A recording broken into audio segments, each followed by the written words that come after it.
L'OTAN mène actuellement des exercices militaires à une trentaine de kilomètres de la frontière entre la Finlande et la Russie, alors que de nouvelles incursions de drones se sont produites sur le territoire de l'Alliance Atlantique.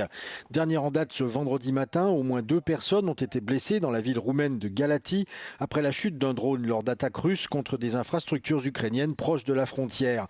Il s'agit de l'incident le plus grave parmi plusieurs incursions signalées ces derniers jours sur le territoire de l'OTAN.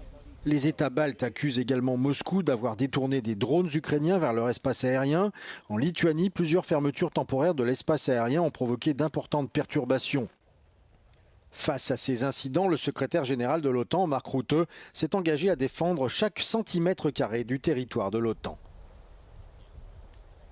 So while traditional capabilities like battle tanks, Chinook helicopters, armed forces are still vital to protect Europe's eastern flank, particularly as a deterrence against any Russian invasion, exponential growth and investment into counter-drone systems and surveillance are more vital at this moment with ongoing Russian aggression and drone incursions.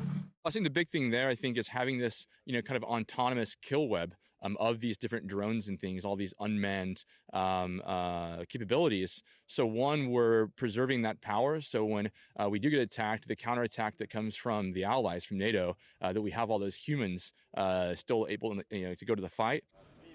La Finlande a maintenu la conscription militaire pour les jeunes hommes même après la fin de la guerre froide. Compte tenu de sa frontière de 1350 km avec la Russie, elle a toujours été sur ses gardes car les Finlandais affirment que la menace n'a jamais disparu.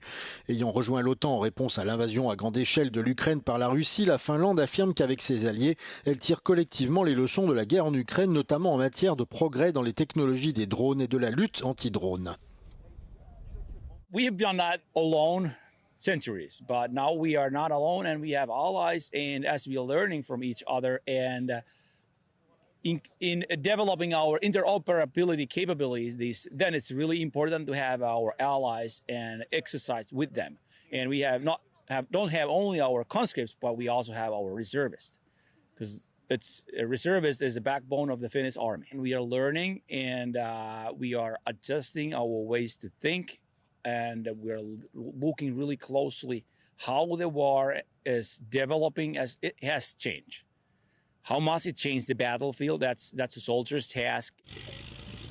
Environ 10 000 soldats issus de 7 pays alliés, dont les États-Unis, le Royaume-Uni et la France, ainsi que des conscrits de l'armée finlandaise, participent aux exercices baptisés Northern Star et Sword 26.